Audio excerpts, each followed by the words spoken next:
Hello friends, welcome back to my YouTube channel magic of cooking. तो आज के নিয়ে চলে এসেছি বাঁধাকপির একটি রেসিপি। আর আজকে করব বাঁধাকপির ডালনা। তো সবার প্রথমে বাঁধাকপিটাকে কেটে ভালো করে ধুয়ে নিয়ে আসছি। তো দেখুন বাঁধাকপিটা কাটা হয়ে গেছে, আমি কেটে ধুয়ে নিয়েছি। তো আজকে এই বাঁধাকপির ডালনাটা করতে বাকি যা যা উপকরণ লাগবে সেগুলো একবার দেখে নেব। তাহলে চলুন দেখে নিই। এখানে আছে ধনেপাতা কুচি, আদা কুচি, কাঁচা লঙ্কা আর আছে টমেটো। এখানে 3টে বড় টমেটো আমি কেটে ধুয়ে নিয়েছি। তো সব কিছু আমি কেটে ধুয়ে রেডি করে নিয়েছি। আর এখানে নিয়েছি আমি কড়াইশুঁটি।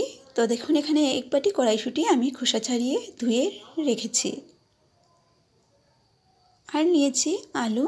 তো ডালনা করতে তো আলু লাগবে। তো এখানে বড় সাইজের একটা আলু খোসা ছাড়িয়ে আমি কেটে ধুয়ে নিয়েছি।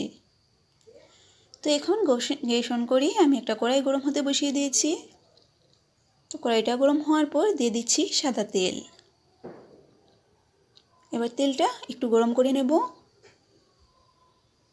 তো তেলটা গরম হয়ে গেছে, এবারে আলুগুলোকে ভেজে নেব। দিয়ে দিচ্ছি নুন। এবার ভালো করে নাড়াচাড়া করে আলুটাকে লাল লাল করে ভেজে নেব।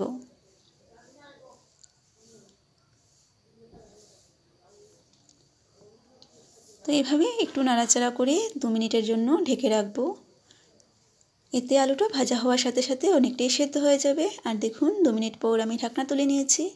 আলুগুলো হালকা লাল লাল করে ভাজা হয়ে গেছে আর অনেকটাই সেদ্ধ হয়ে গেছে। তো এবার সামান্য হলুদ গুঁড়ো দিয়ে আমি আবারও ভালো করে নাড়াচাড়া করে আলুগুলোকে লাল লাল করে ভেজে তুলে নেব। তো আলুগুলো ভাজা হয়ে গেছে, তুলে নিচ্ছি। সেই আলু ভাজার তেলের মধ্যে এবার ফোড়নটা দিয়ে দেব। ফোড়নে দিয়ে দিলাম 2টো তেজপাতা আর একটি শুকনো লঙ্কা। এই দুটো উপকরণ একটু নাড়াচাড়া করে তারপরে দিয়ে দেব গোটা জিরে। এবার গোটা জিরেটাকেও হালকা নাড়াচাড়া করে নিচ্ছি।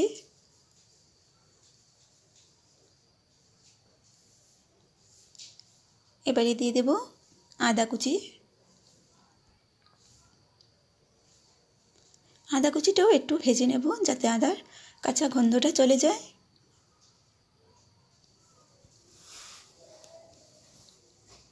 তো আদা কুচিটাকেও নাড়াচাড়া করে ভেজে নিলাম। এবারে দিয়ে দিচ্ছি ভেজে রাখা আলুগুলো আর দিয়ে দেব কড়াইশুঁটিগুলো। তো আলু আর কড়াইশুঁটি এবার একটু নাড়াচাড়া করে নেব, হালকা একটু ভেজে নিচ্ছি। তো দেখুন 1 মিনিটের মতন আমি নাড়াচাড়া করে নিয়েছি। আর এবারে দিয়ে দেব কেটে রাখা বাঁধাকপিগুলো।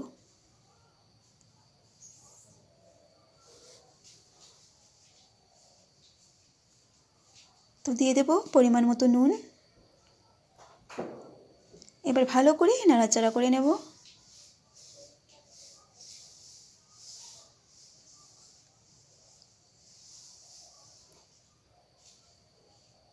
তো খুব ভালো করে নাড়াচাড়া করে মিশিয়ে তারপর 3 মিনিটের মতন আমি একটু ঢেকে রাখবো।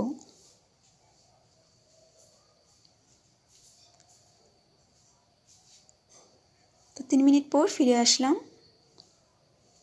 তো একটু নাড়াচাড়া করে নিচ্ছি যাতে কড়াইয়ের নিচে লেগে না যায়। ভালো করে নাড়াচাড়া করে নিলাম। এবারে দিয়ে দেব চিড়ে রাখা কাঁচা লঙ্কা। 4-5টা চিড়ে রাখা কাঁচা লঙ্কা দিয়ে আবারও ঢেকে রাখবো। গ্যাসের আঁচটাকে লো টু মিডিয়াম আঁচেই রেখেছি। তো দেখুন আরও কিছু সময় পর আমি ঢাকনাটা তুলে নিলাম। আর বাঁধাকপিগুলো পুরোপুরি সফট হয়ে গেছে।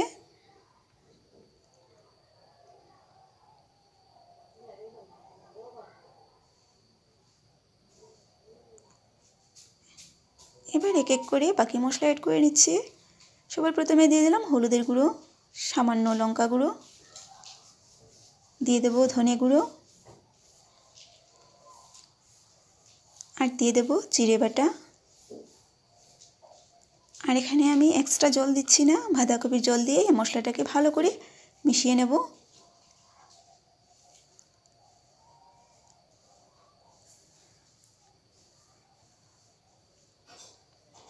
তো সাথে থাকুন আর ভিডিওটি শেষ পর্যন্ত দেখতে থাকুন।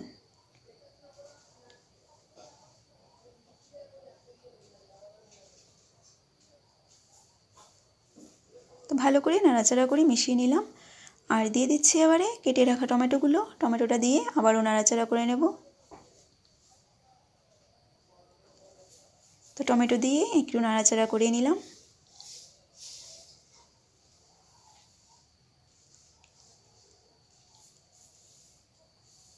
এক মিনিটের মতো টমেটো দিয়ে আমি এটাকে নাড়াচাড়া করে নিয়েছি। আর এবারে দিয়ে দেব চিনি, দিয়ে দেব সামান্য ঘি,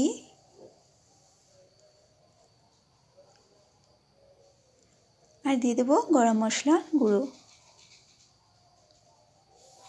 এবার এই সব কিছুকে ভালো করে একবার মিশিয়ে নিচ্ছি, আবারও ভালো করে নাড়াচাড়া করে নেব। আর তৈরি হয়ে গেল আমার আজকের এই বাঁধাকপির ডালনা।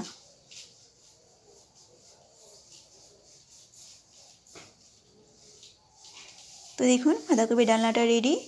এবার দিয়ে দিলাম ওপর থেকে ধনেপাতা কুচি। ব্যাস একদম তৈরি। এবার এটাকে প্লেটে নামিয়ে নেব।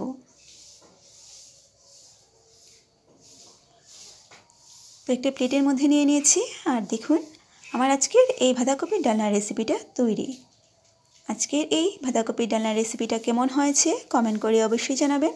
আর ভালো লাগলে লাইক করবেন, শেয়ার করবেন আর সাবস্ক্রাইব করে পাশের বেল আইকনটিতে ক্লিক করে দেবেন, যাতে আমার চ্যানেলে আপলোড করা ভিডিওগুলো সবার আগে আপনাদের কাছে পৌঁছে যেতে পারে।